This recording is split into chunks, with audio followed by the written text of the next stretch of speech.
Hieroglyphics to movable type printing, writing is regarded as one of history's most enduring things. However, nothing ever stays the same. The progression of our society is embracing more futuristic technologies to record our civilization. From black and white prints to bright colored photos, from the original punch cards to diverse storage media, we are leaving no stone unturned to reshape the ways of record keeping. In the digital economy age, data is the new oil. Those who know how to wield that tremendous power will be able to craft great things. Building a solid data infrastructure is the key to success of intelligent transformation. Industry fields like genome sequencing, green energy, and financial banking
Ladies and gentlemen, distinguished guests, welcome to Huawei Mobile World Congress Shanghai Online.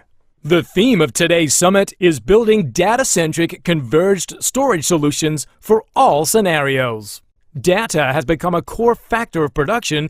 Effectively managing mass data has become a new topic for decision makers.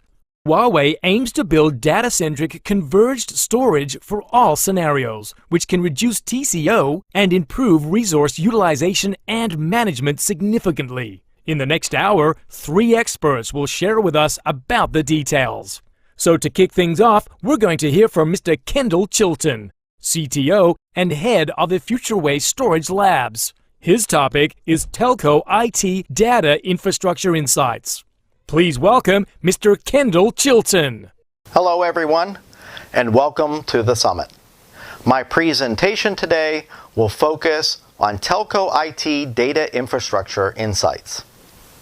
As humankind has developed from the agricultural economy to the industrial economy and then to today's digital economy, the factors of production have also changed, from land and labor to capital and technology to data.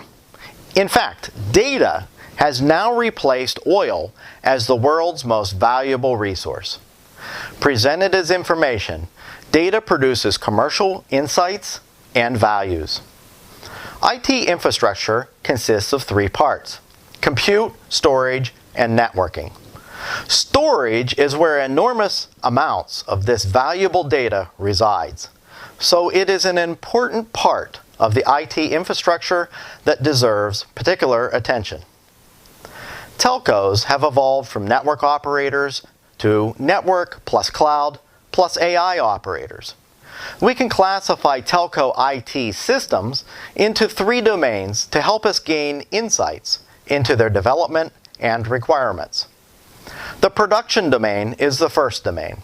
Systems in this domain provide production services for intelligent connections and are used to increase the ARPU and overall revenue. BSS, OSS, and video systems are usually assigned to this domain. The second domain is called the analytics domain. Based on telco's data, systems in this domain provide analytical services to help telcos improve internal efficiency and realize data monetization. This domain typically includes big data platforms and AI applications. The last domain is the innovative 2B domain. As the name indicates, systems provide innovative services in this domain to help expand 2B services and seize business opportunities.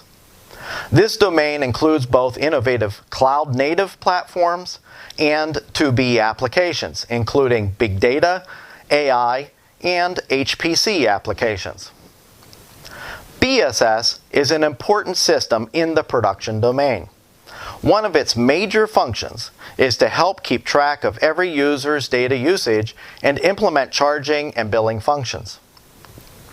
Let's look at Carrier L as an example of how BSS is evolving.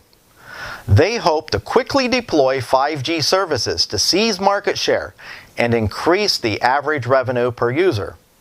According to their statistics, 5G will boost data usage by over 3 times and the ARPU by more than 44%.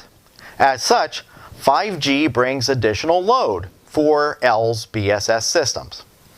When we look at the capacity requirements of 1 million subscribers moving to 5G as an example, the data volume will grow by 7.5 times, while the latency must be reduced to 1/8 of the original 4G.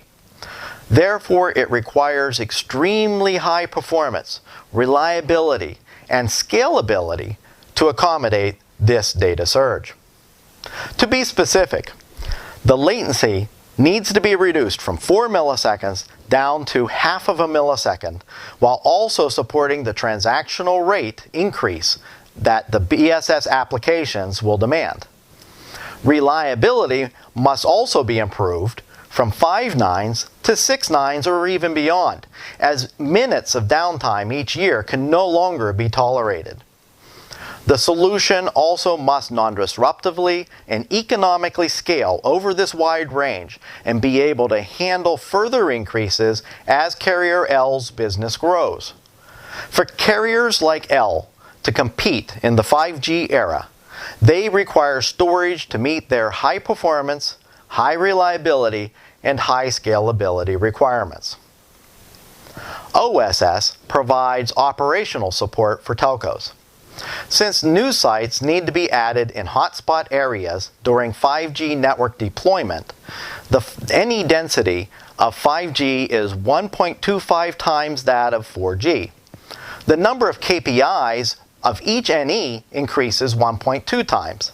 This leads to a 50% increase in basic OSS data volume.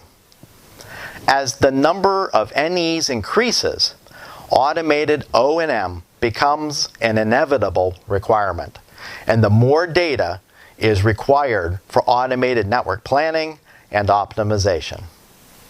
The CHR data sampled for each NMS increases from 100 gigabytes per hour to 275 gigabytes per hour. In addition, post-analysis is changed to pre-analysis, and the storage duration increases from 7 days to 90 days. Based on this 2.75-fold increase in data traffic, multiplied by the expected 12.8-fold increase in data storage duration, we can expect CHR data volumes to increase by 35 times.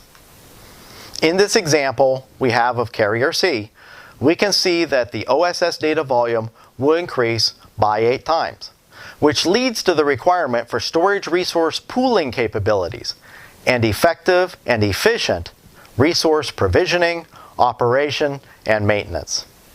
This means that the storage silos must be replaced by a resource pool which allows resource utilizations to be increased from today's less than 50% to more than 70% and increase carrier C's flexibility. In addition, continuous NE capacity expansion takes about 3 months. Therefore, the capacity expansion efficiency needs to be improved and allow the time to market to be shortened. Adopting SLA-based automation can bring those months down to just hours or even minutes, making carrier C more agile. This means that automated O&M is also required to accelerate the efficiency, keeping operational costs under control and increasing service reliability. In the 5G era, video will become a major revenue source for telcos. Let's look at Carrier M as an example. This company has adopted the Internet plus digital content strategy to increase revenue. Video is evolving from HD at 1080p to Ultra HD at 4K and VR. An hour of 1080p video requires about 5 gigabytes of storage capacity, whereas in 4K, that same video would require 15 gigabytes of storage capacity. And as a VR, that video would require 180 gigabytes. According to the UHD capacity plan and user development program of Carrier M, their video capacity demands will increase from 15 petabytes to 152 petabytes over a 5-year period. And the total data transfer volume will also grow by more than 10 times. However, their revenue over this same period is projected to rise from $6 billion to only $10 billion. That's just an increase of 66%.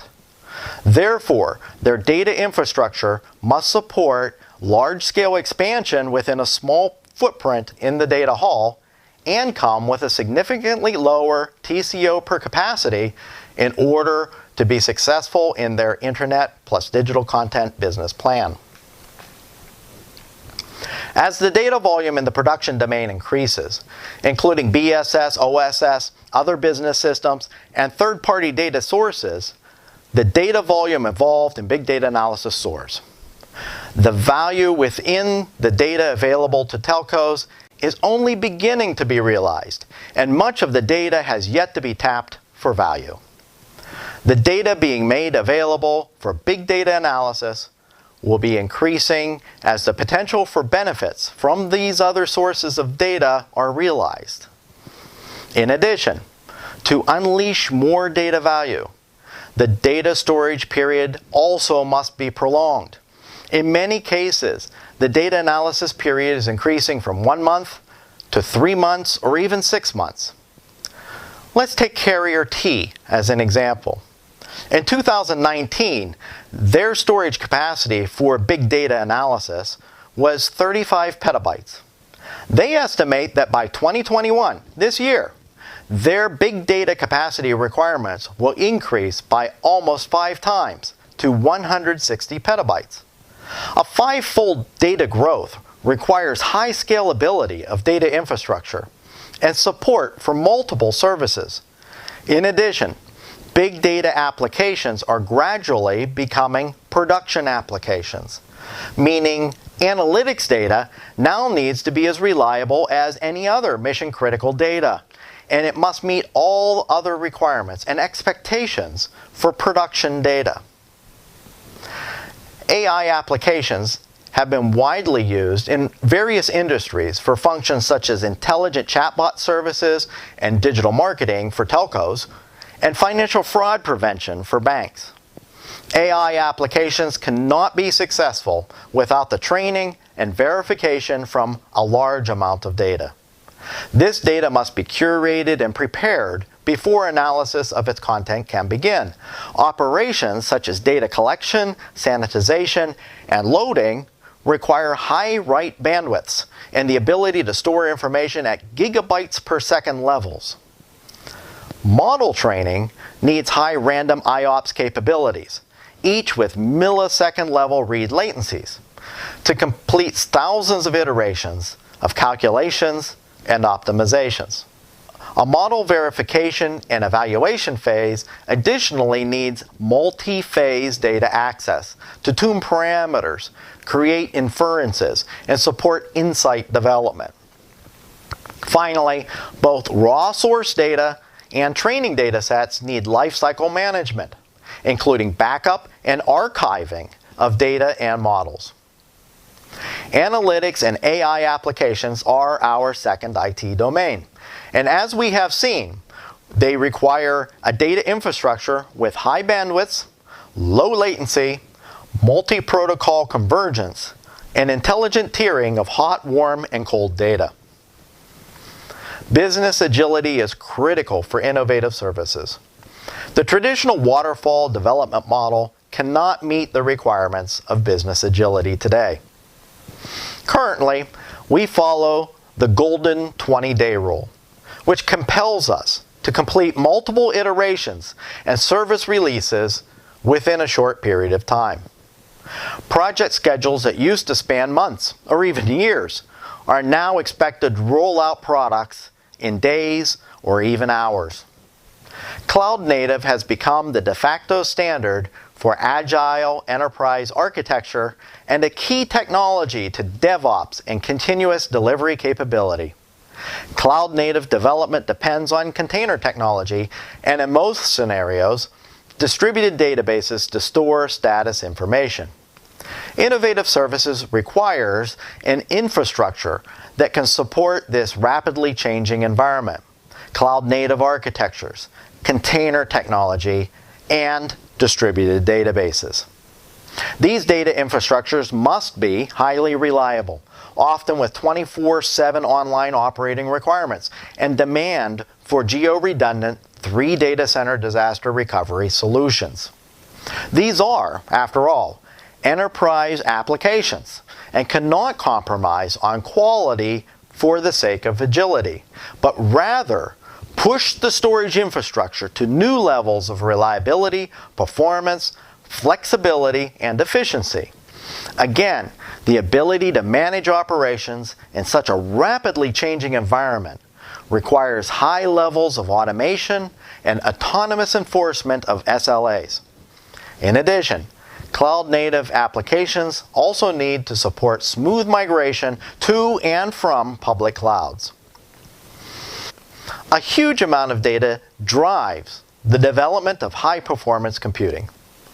Telcos can take advantage of high-performance computing as a new opportunity for business services, serving industry applications such as genome sequencing, remote sensing, oil and gas exploration, and automated driving.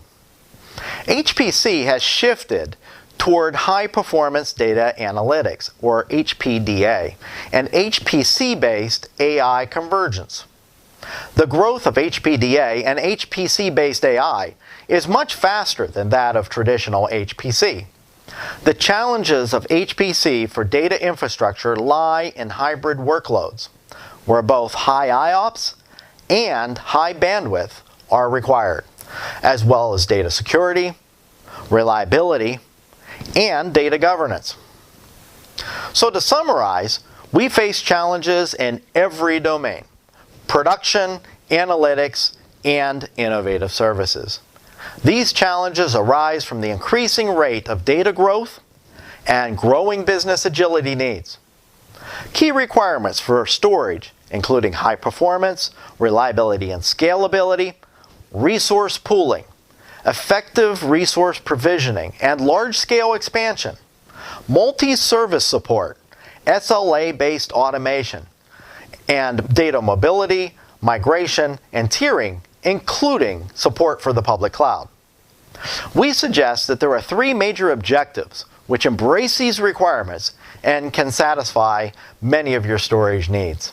First, we need to build a converged storage resource pool that can support multiple services, each with high performance, such as less than 1 millisecond latency and 6 nines of reliability.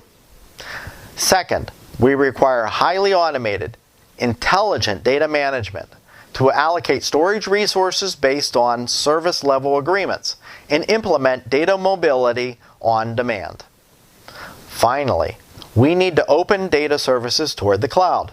Multiple deployment models such as edge, data center, private cloud, and public cloud can coexist for long periods of time. So we must support smooth evolution between these development models while supporting a wide variety of agile business needs. I hope you found these brief insights on telco IT data infrastructure useful. Thank you for listening, and please enjoy the rest of your summit. Thanks to Mr. Kendall Chilton for a brilliant presentation. The next presentation today is from Mr. Huang Song Liang, President of Huawei Global IT Products and Solutions Sales Department. His topic is building data-centric converged storage solutions for all scenarios. Please welcome to the stage Dr. Huang Song Liang. Good day, ladies and gentlemen. My name is Huang Kong Liang. I'm responsible for Huawei Global Storage Solution Sales. As mentioned by Ken, in 3G and 4G era, carriers were network providers for traditional voice and data service. Now, innovated to be an IoT applications bring carriers with opportunities to expand business scope because they have the most comprehensive digital infrastructure. Therefore, carriers will move from network providers to collaborative network, cloud, and AI providers. As a vendor that have full-stack network, cloud, and AI infrastructures with industry experience, Huawei will continue to work with carriers to build intelligent, converged cloud and AI infrastructure and help carriers to expand their business scope and take the lead in the 5G era. From data storage point of view, we need to focus on the following three aspects. First, carriers increase service type by 2 to 3 times, providing hundreds of services in total. Therefore, they need a converged storage pool to support multiple services. Second, the rapid growth of service types and quantity will increase carriers' data center size and bring the challenge to data management. So, an intelligent data management system will be required by carriers.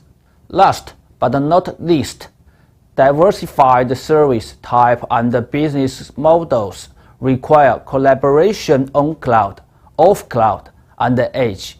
Thus, resource collaboration and data mobility is a must.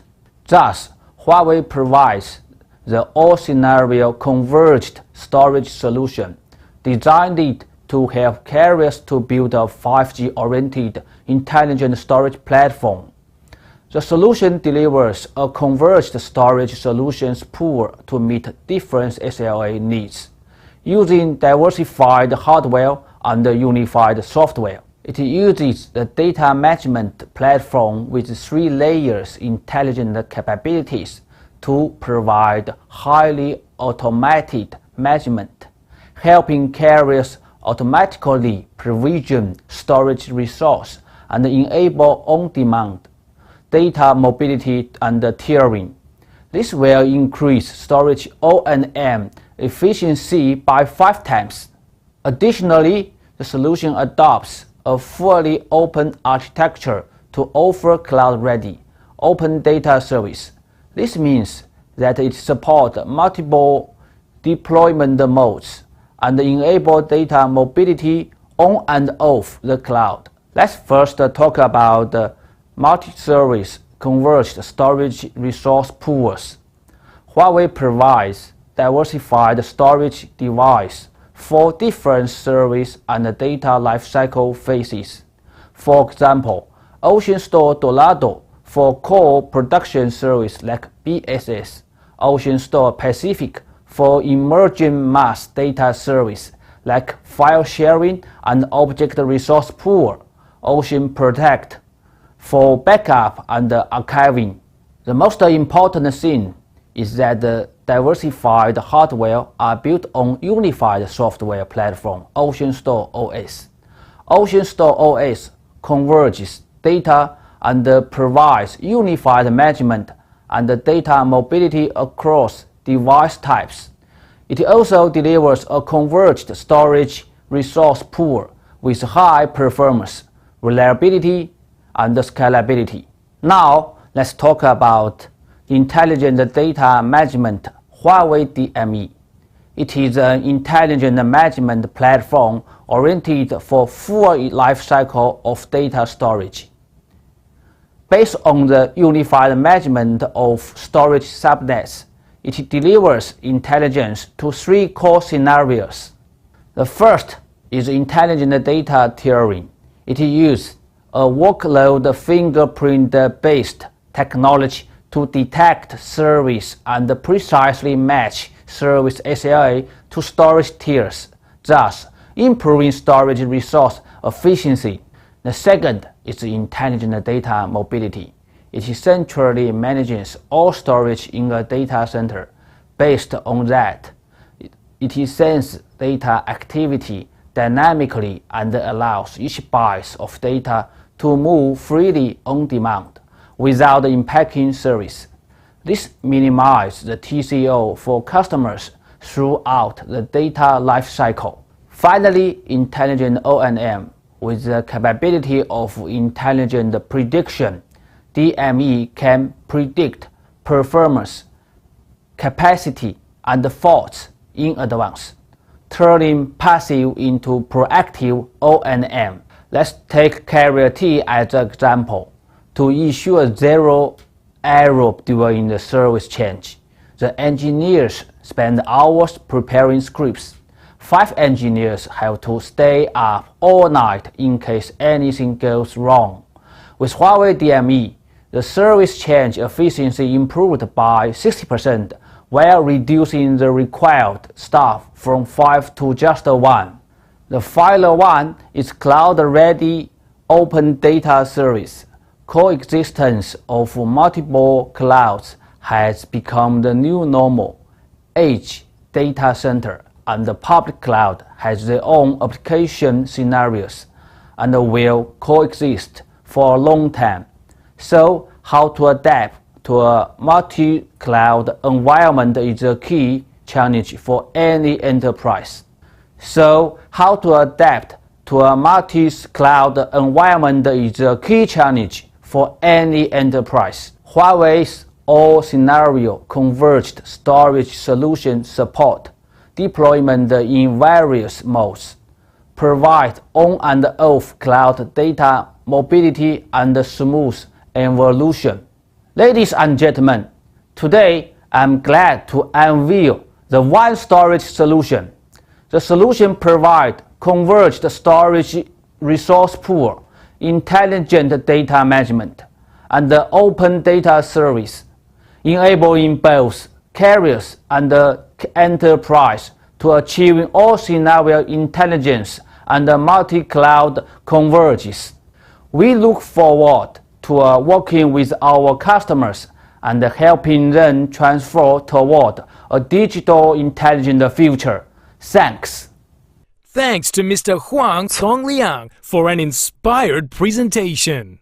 The last presentation today is from Mr. Zhang Fu Peng, Vice President of Huawei IT product line. His topic is Huawei OceanStor, Innovations Towards All-Scenario Converged Storage. Welcome, Mr. Zhang Fu Peng. Hello, everyone. Thank you for listening to this session about innovation towards all-scenario converged storage. I'm Alex Zhang from Huawei IT product line. Nowadays, a lot of enterprises is doing digitalization to make sure that they can do a better business in the digital future. For this one, in the IT technology itself, we have a lot of thinkings. The first one is that we must build a good resource pools. In this case, we can provide the capability for different types of services, while we can do the resources pooling that make sure we have just provided the better and filterable resources. But when the data is becoming more and more, we need the intelligent data management for this massive data increase and the complexity to make sure that we have a better performance, efficiency, and lower cost. And in future, we will have different types of service applications. So make sure that we should satisfy current on-premise types of solution, but also capable to support in future the private cloud and the public services. All this kind of application must be capable to be served by the one unified data storage foundation. So today I will share with you Huawei OceanStor how to embrace a digital future with one storage solution. We have Huawei OceanStor storage products, and also we have the data management engine. With these two, we can provide this kind of one storage solution for our customer. We have already been known as the main storage vendor because of our star products. For example, the OceanStor Throttle. It is for the mission critical data storage. But also we provided the market with the OceanStor Pacific. It is for the large scale unstructured data. So it's a distributed storage. Beyond this kind of main storage, we also provide you the data protection solutions. We call it OceanStor Protect. These are our star products. How we can satisfy you these kind of product and solutions? We cannot just offer you products in the silo model. We also need a very comprehensive design, innovative design to support different kind of requirements in the future. We can support a diverse hardware platform to provide you the high performance, high reliability, scalability, and reliability. On this one, we need to build a unified software to capture this kind of differences between hardware. And then on top of that, we need the innovative architecture to satisfy different kind of application and applicator solution requirements for innovation. So today I will introduce you different kind of solutions from us. The first one is the OceanStor Throttle offline storage. We are now shipping these cutting-edge products worldwide. We have the most leading performance is 21 milliseconds of IOPS, and also it is low latency to 0.05 milliseconds. This is a further improvement on top of our 0.1 milliseconds when we released this product in 2019. This is already improvement compared to that. And also, we have the most powerful reliability. We have a 7 nines of reliability. Compared to the industry, it's mainly 6 nines level. It is much beyond the industry level. Not only for this kind of high-value structured data, we all know with the AI technology is developing, we need more and more unstructured data. So we'll provide the OceanStor Pacific series storage to make sure that we can host this massive unstructured data with an optimal way on the cost effectiveness. So it can reduce a lot of cabinets, saving a lot of spaces, saving a lot of storage spaces because of the data reduction and because of the high density of the hardware design. This is 20% lower cost per bit we estimated to provide it to our customer. But not only this kind of main storages, we also provide these full lifecycle solutions. In this case, it's not only the production with OceanStor Throttle and the analytical application with OceanStor Pacific. We also need for the backup and archive solution. We call it the Ocean Protect. So in this case, we can host the hot data, warm data, and cold data in a more proper way. We build the solid data store foundation with end-to-end application. But we could not just provide the product. We give you one converged foundation. So we build this OceanStor OS to be the software platform for all these kind of products. It can host diverse hardware matching, different kind of computing power, different kind of network solution like a fiber channel, IP, or different media with a hard disk, solid disk, and also the storage class memory. It can provide you the high IOPS, it can provide you low latency, it can also provide high performance, but with strong reliability. How we can do this one? We need the innovative architecture. For example, on the high performance, we have the flash link technology. It can have this kind of end-to-end computing power. It's not the computer is not only on this controller itself. It's also on the SSD array disk enclosures. Also, in this kind of each disk itself, SSD disk itself. So with the end-to-end computing power, it can know the data format inside to have end-to-end performance optimization to make sure there's no performance bottlenecks. And based on this powerful processing capability, we can offload a lot of processing workloads from controller to the SSD itself. And then we build the end-to-end NVMe architecture, can provide you the 30% lower latency. And not only this one, we also build the AI algorithm to make sure that we have higher caching ratio to make sure different kind of scenario we have the best cut-in performance. Beyond this product itself, we can also need to focus on the data center level. So the data transmission, we have the joint innovation with Huawei Cloud Engine team. So this NVMe over RoCE technology, we can build the latency to the 50 microsecond level. So in this case, we can bring 58% lower latency and 2 times more IOPS. So it's a further step. On reliability, we build the world's most powerful reliability. It is with smart matrix architecture to the 9/7 reliability.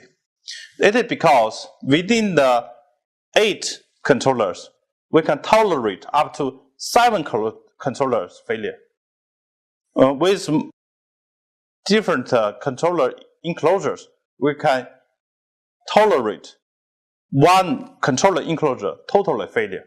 So in this case, we can have the minimal fault domain and have the global load balancing to make sure that you have reliable foundation of data.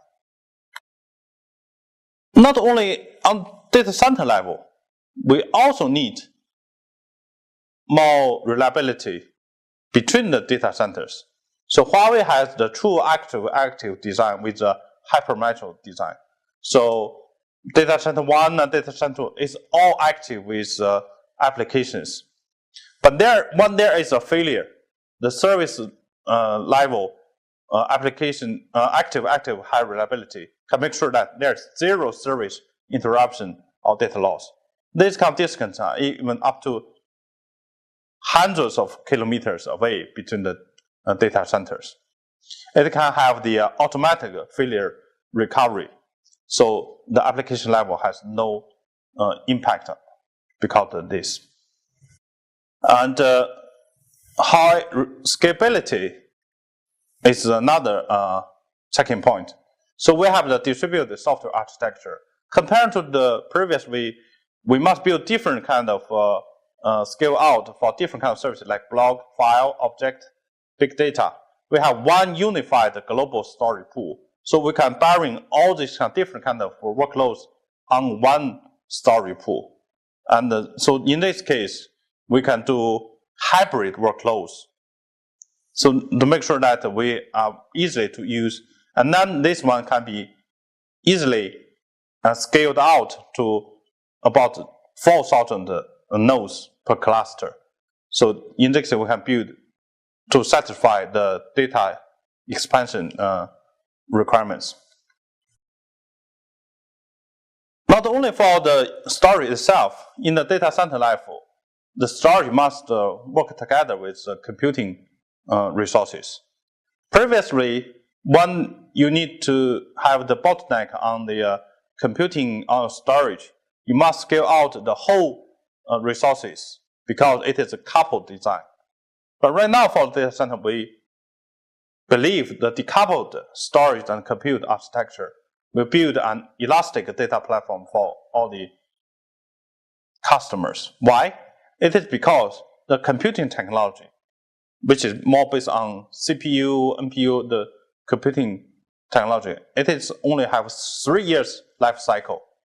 But the storage part, because of data life cycle, it's very complex. We many of time have 4, 5 years or 10 years life cycle.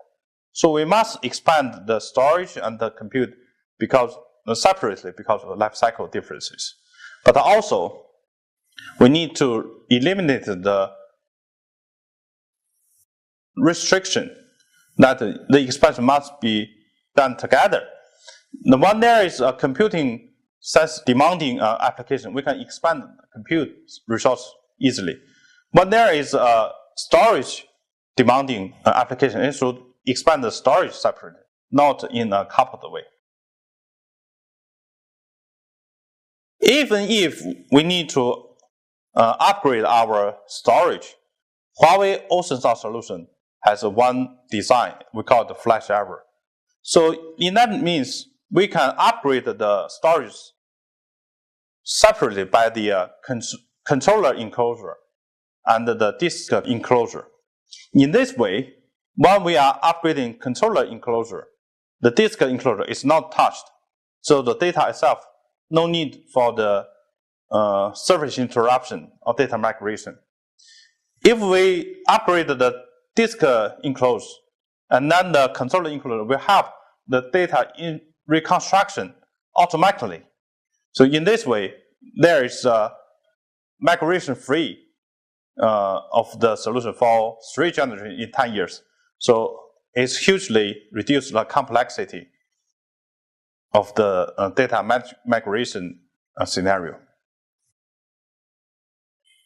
We have all this kind of product solution itself, but not many of time we need to manage this platform in a more easily way. So we build a highly automated with 3-layer collaboration intelligent data management platform.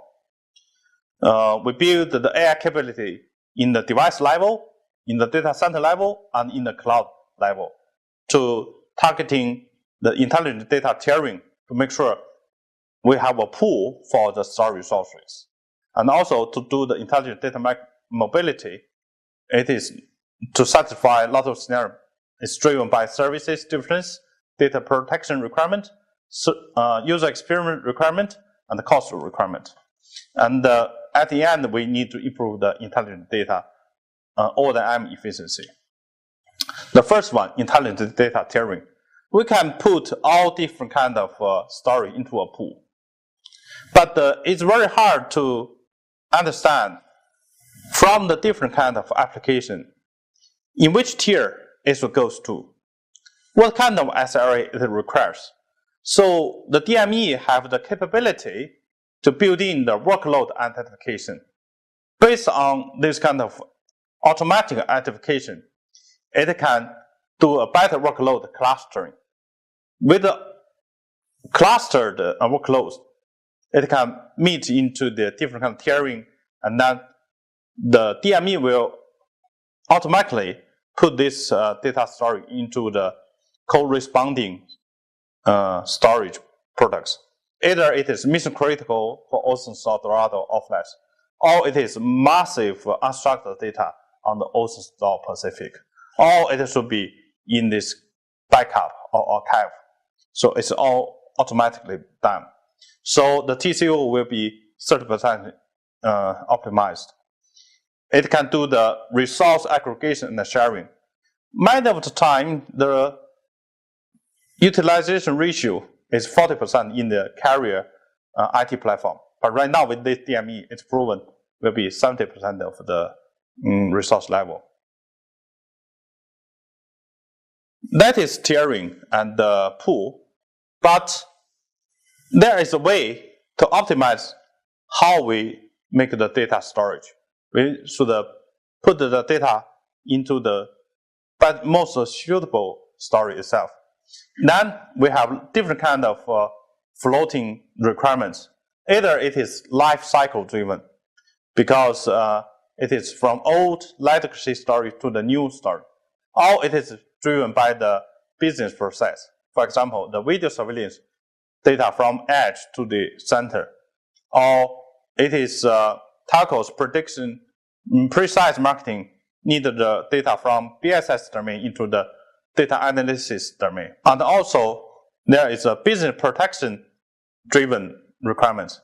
It's a snapshot, local backup, intracity active design, 3DC data recovery, this kind of thing.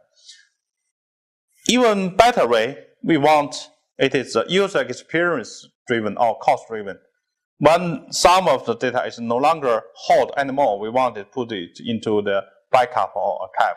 So this is cost driven. So with the intelligent data mobility, we can do the better efficiency utilization than to make sure that the DME can help this kind of data flow more easily. And for the intelligent data mobility, it also have one very typical way is that migration. In the migration, it's very complex and heavy job for the maintenance people. We need to evaluate, we need to plan, we need to implement and check. But with this kind of DME support, with the infographic tools, migration design tools, we can do 90% of efficiency improvement. And this is for the daily operation. But how about the fault management? If the data is increasing 10 times more, 5 times more, how can manage? So we must utilize this DME to optimize it. So right now, we have the capability to support people, one person to manage 50 sites of storage, compared to previously only 10 sites of storage per person. Because it can do the disk fault prediction 40 days ago, ahead. Performance trend prediction 60 days ahead. And capacity trend 1 year ahead. This is to improve the efficiency. In future, the enterprise digitalization will have multiple application scenarios. It could be on-premise with this virtualization based on VMware virtualization or OpenStack. It can be also a new technology like Docker. And also we need to leverage the public cloud application. So this story must have the one framework to fit in multi-cloud scenario. So this is also part of our capability. We can have the standard interfaces toward different kind of application. So we believe with these innovative products and also with the intelligent data management, we can provide you the cutting-edge solution. So we have already more than 8 years R&D in this domain. And right now we have been well known because of our R&D innovations. We are recognized by the third party to be a global data storage market leader. So we hope that we can have the opportunity to cooperate with you together. Till now, we already have 12,000 global customers. We believe With your support, with our continuous R&D, we will embrace the digital future together. Thank you for your time. Thank you, Mr. Zhang Fu Peng, for an excellent speech. This concludes all of our presentations. Thank you for joining us. If you want to watch a playback of today's keynotes, just sign in. Please stay safe, and we hope to see you next time.